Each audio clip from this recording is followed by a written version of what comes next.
The gas station stood isolated on a desolate highway, its flickering neon sign casting a faint, eerie glow across the cracked pavement. It was the only source of light for miles, surrounded by fields of tall, swaying grass that seemed to whisper secrets to the wind. A single pump stood outside, its metal rusted and creaking with age. The sky above was an endless stretch of black, dotted with the occasional star that dared peek through the gloom. Jack pulled up in his beaten-down car, the engine sputtering before it died completely.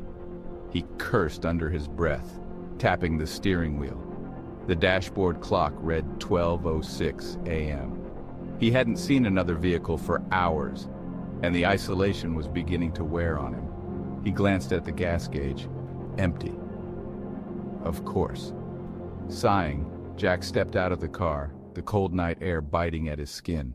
He walked toward the pump, glancing around. The place seemed abandoned, but the lights inside the small convenience store were on. He could make out a figure behind the counter, a shadowy silhouette barely visible through the dusty windows. The doorbell chimed as Jack pushed it open. Inside, the store was just as bleak as the exterior. Shelves lined with outdated snacks and dusty canned goods filled the small space. A faint smell of gasoline lingered in the air, mixed with something else, something metallic. Jack wrinkled his nose. Behind the counter, an old man stood, his eyes fixed on Jack with an unsettling intensity.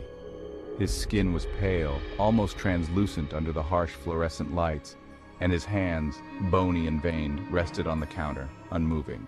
"Need gas?" the old man rasped, his voice like the scraping of metal on stone. "Yeah," Jack muttered, trying to shake off the unease creeping up his spine. "How much?" The old man's eyes flickered to the side, as if considering something. "Not many people come through here at this hour," he said slowly, ignoring the question. Not since the accident." Jack felt his pulse quicken. He shifted his weight, uncomfortable with the way the man was watching him. "Look, I just need gas to get out of here. How much?" The old man's lips curled into a thin smile, revealing teeth that were far too sharp for comfort. "It's on the house," he said, his voice a low growl. "But be careful on the road ahead. Some things don't stay buried." A chill ran down Jack's spine. He forced a smile, nodding before quickly turning toward the door. As he stepped outside, the wind howled louder, and the tall grass beyond the station seemed to sway with unnatural vigor, as if something unseen was moving through it. He hurried to the pump, his hands shaking slightly as he filled the tank. The distant sound of rustling grass grew louder, and he couldn't shake the feeling of eyes watching him. When the tank was finally full, Jack climbed back into his car, slamming the door shut with a breath of relief. As he turned the key, the engine roared to life. But just as he was about to pull away, his eyes caught something in the rearview mirror. A figure standing at the edge of the field, barely visible in the darkness. It was too far to make out any details, but the shape seemed familiar. Too familiar. Heart pounding, Jack shifted into gear, tearing away from the gas station, the tires screeching against the asphalt. The highway stretched ahead, an endless ribbon of black. But in the distance, through the swirling fog, he saw it.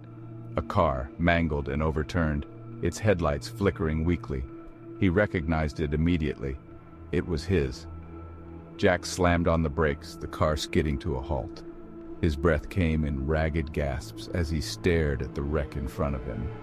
This wasn't possible. He was alive, driving. How could his car be there, shattered and twisted like a forgotten memory? The wind picked up again, howling through the open windows of his car, carrying with it the faintest sound of voices, whispers that grew louder, closer. He turned slowly, his heart pounding in his chest, and froze. Figures began to emerge from the fields, their shapes distorted, their faces twisted in pain and despair. They moved slowly, shambling toward Jack, their eyes empty, their hands reaching out. Jack's breath hitched. He slammed the car into reverse, his tires spinning wildly as he backed away from the wreckage. But no matter how far he drove, the figures continued to approach, their numbers growing, their eyes locked onto him with a hunger that sent icy terror through his veins. He screamed, pressing the accelerator to the floor, but the car refused to move. The figures were closer now, their whispers louder, filling his mind with fragments of forgotten memories. Accidents, deaths, his own. Suddenly the engine died and the world fell silent. Jack sat frozen, his hands gripping the wheel so tightly his knuckles turned white. The whispers ceased and the figures stopped, their hollow eyes still fixed on him. Then from the shadows a familiar voice echoed through the night. "Some things don't stay buried." Jack turned, his eyes wide with horror, as the old man from the gas station stepped forward, his face twisted into a knowing smile. And in that moment, Jack understood. He had never left that highway. He had never survived the crash. And now, like those before him, he was trapped, forever bound to the midnight stop, where nothing ever truly stayed dead. The road stretched endlessly into the night, with nothing but barren fields on either side. Lily gripped the steering wheel, her knuckles white from tension. Her phone had lost signal miles ago, and the last sign of civilization felt like a distant memory. The fuel gauge needle dipped dangerously close to empty. As if on cue, an old gas station appeared up ahead. The sign was faded, barely readable in the dim light cast by the single flickering street lamp. The station seemed out of place, like it had been forgotten by time, its lonely pump standing against the dark sky. Lily pulled in slowly, her car coughing as if it too felt the weight of the silence surrounding them. The station was eerily quiet. No movement, no sound except for the distant hum of the wind. She looked around but saw no attendant. It didn't matter, she needed gas. Stepping out of the car, she felt the chill of the night wrap around her, though it wasn't particularly cold. There was something else in the air, something unsettling that she couldn't quite place. She walked to the pump, noticing how aged and worn it was. The metal rusted, and the numbers on the display barely visible. She swiped her card and waited, but nothing happened. "Figures," she muttered to herself, frustrated. The sound of an old door creaking open startled her, and she spun around. An elderly man stood at the entrance of the small convenience store attached to the station. He was hunched over, wearing a thick coat far too heavy for the mild weather. His face was hidden in shadow, but she could see the glint of his eyes watching her. "You need gas?" His voice was rough, gravelly, as though he hadn't spoken in years. Lily nodded. "Yeah, pump's not working. Can I pay inside?" The man stepped back, gesturing for her to enter. Hesitating for a moment, she glanced at the empty highway behind her before deciding to follow. The door clanged shut behind her, the sound too loud for the small space. Inside, the store was dimly lit, its shelves lined with outdated snacks and dust-covered bottles. The air was thick with a musty smell, like the place hadn't been touched in years. The man shuffled behind the counter, his movements slow and deliberate. "Cash only," he said, his voice barely above a whisper. Lily sighed. Of course. She fumbled through her wallet, pulling out a couple of bills and sliding them across the counter. The old man's fingers, gnarled and twisted with age, reached out slowly to take the money. His hands lingered for a moment, brushing against hers, cold and clammy. A shiver ran down her spine. "How much do you need?" he asked, his eyes never leaving her. "Just enough to get me to the next town." The man nodded and turned to the wall behind him, where an old-fashioned key ring hung from a rusted nail. He grabbed a key with a large brass number 1 attached to it and handed it to her. "You'll need to unlock the pump yourself," he said, his smile unsettling. "It's been like that for a long time." Lily took the key, her hand trembling slightly as she thanked him and quickly left the store. Outside, the air felt heavier, thicker, as if the night itself had grown denser. She hurried to the pump and unlocked it, the mechanism groaning loudly as it came to life. As the gas flowed, she felt a strange pull in the air, like something was watching her. She turned slowly, scanning the empty highway, the vast fields, and the dark sky. Nothing. Just silence. But then, out of the corner of her eye, she saw a movement, just a flicker. She spun around but found only the same stillness, the same creeping sensation that had been haunting her since she arrived. She tried to shake off the feeling, telling herself it was just the late hour, the isolation. The pump clicked, signaling the tank was full. She pulled the nozzle out and locked the pump back up, hurriedly getting back into her car. Relief washed over her as she started the engine, the comforting hum breaking the eerie quiet. Just as she was about to pull away, she noticed something odd in the rearview mirror. A figure stood at the edge of the field across the road, its shape barely visible in the darkness. It was motionless, too far away to make out any details, but the outline was unmistakable. A person standing there, watching. A chill crawled up her spine. She quickly looked back, but the figure was gone. The highway was empty. Her pulse quickened. She floored the gas, her car speeding down the deserted road, the gas station shrinking behind her. But as the road stretched on, the eerie feeling grew stronger. The farther she drove, the more the landscape seemed to shift, the fields warping under the dim moonlight. The gas station sign appeared again. Her heart skipped a beat. How was that possible? She had driven straight for miles, and yet there it was.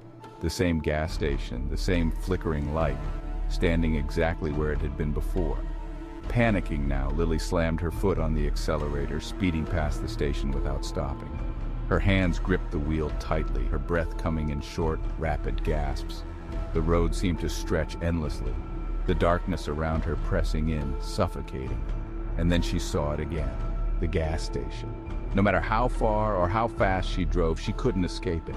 The same rusted pump, the same flickering neon light, the same unsettling feeling of being watched. Her hands trembled on the wheel as she brought the car to a slow stop in front of the gas station once more. The old man stood at the door, his face hidden in shadow, his eyes glinting in the pale light. Lily's heart pounded in her chest as she stared at the man, her mind racing for answers. She didn't know how long she'd been driving or how she had ended up back here again and again. She didn't know what kind of place this was or who or what the man really was. But one thing was clear. She wasn't getting out of here. Not tonight. Not ever. The rain fell in a relentless sheet, turning the highway into a blur of slick asphalt and swirling mist. Sarah gripped the wheel, struggling to keep her eyes on the road. She hadn't planned to drive this late, but her meeting ran over, and now she found herself alone in the middle of nowhere, with her gas gauge dangerously low. The windshield wipers barely kept up, and the faint glow of her dashboard was the only light in the void of the night. She squinted, searching for a gas station, any place to pull over and fill up before she was stranded. After what felt like an eternity, a dim neon sign flickered in the distance. Gas, it read, buzzing weakly in the storm. She breathed a sigh of relief and guided her car off the highway toward the small rundown station. The place looked abandoned, just a lone pump under a rusty awning, the convenience store beside it dark and shuttered. The single streetlight buzzed and flickered overhead, casting long, eerie shadows across the cracked pavement. Sarah pulled up to pump 4, the engine sputtering as she turned off the ignition. For a moment, she considered just driving on. There was something about this place that felt wrong. The desolation, the way the rain fell heavier here, the strange, suffocating quiet. But she didn't have a choice. She was running on fumes. She stepped out of the car, pulling her jacket tight against the cold rain as she hurried to the pump. Her fingers fumbled to insert her credit card, but the screen stayed dark. She tried again, tapping the machine in frustration, but it was no use. Great, she muttered, glancing back at the convenience store. There had to be someone inside, right? Just as she was about to walk toward the store, the sound of footsteps echoed behind her. She froze. In the rain-soaked quiet, the rhythmic crunch of boots on gravel sent a chill up her spine. She turned slowly, her heart pounding in her chest. A man stood by the opposite pump, barely visible through the sheets of rain. He wore a wide-brimmed hat that obscured his face, and a long, dark coat that flapped slightly in the wind. He was perfectly still, as if waiting. Sarah forced a smile, though her stomach twisted with unease. "Hey, do you know if the pump's working?" "Mine isn't—" The man didn't respond. He just stood there, his head tilted slightly in her direction, but still, she couldn't see his face. The shadows clung to him, swallowing any detail. Sarah's smile faltered. Do you work here?" The man slowly shook his head but still said nothing. An uncomfortable silence settled between them, broken only by the relentless rain. Sarah took a cautious step back, inching toward her car. "I think I'll just find another station," she said, her voice shaky. As she reached for the door handle, the man finally spoke. His voice was low, rough, like gravel scraping against metal. "You don't want to go." Sarah's hand froze. "What? You're running on empty. If you leave now, you won't make it." Her heart thudded painfully in her chest. How did he know? She hadn't said anything about her gas situation. "I'll be fine," she insisted, yanking the door open. "I'll make it." The man took a step forward, his boots splashing in the puddles. "Stay, get your gas. It'll only take a minute." Something in his tone made her skin crawl. She shook her head and climbed into the car, slamming the door shut. The man didn't move, just watched her with that unnerving stillness. Sarah fumbled to start the car, but the engine sputtered weakly and died. Panic surged through her veins. She tried again, but the result was the same. Nothing but a dull whine. Come on," she muttered under her breath, glancing up at the man who hadn't moved an inch. He took another step forward. "Told you. You're out of gas." Her pulse quickened. She considered calling for help, but her phone had no signal out here. She was trapped, alone in the rain with a stranger who knew far too much about her situation. And then, as if the universe was playing some cruel joke, the pump at her station clicked on. The light flickered to life, and the old-fashioned numbers began to spin. Gas flowed into her car, though she hadn't touched the pump. Sarah's breath caught in her throat. She glanced back at the man, but he was gone, vanished into the rain. Her eyes darted around the lot, scanning the darkness for any sign of him, but the only sound was the rain drumming against the roof. The pump continued to whir, filling her tank with an unnerving precision. She gripped the steering wheel, her knuckles white as she watched the fuel gauge creep up. When the tank was full, the pump clicked off as abruptly as it had started. Sarah didn't waste a second. She started the car, relief flooding her as the engine roared to life. Without looking back, she floored the gas pedal and sped out of the station, her heart racing. The rain blurred her vision, but she didn't care. She just needed to get as far away from that place as possible.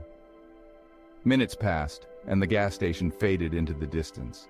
Sarah's heartbeat began to slow, her mind desperately trying to rationalize what had just happened. Maybe it was a trick of the light or the exhaustion playing with her nerves. But then she saw it. In her rearview mirror, through the haze of rain and darkness, the gas station's sign flickered again. Gas.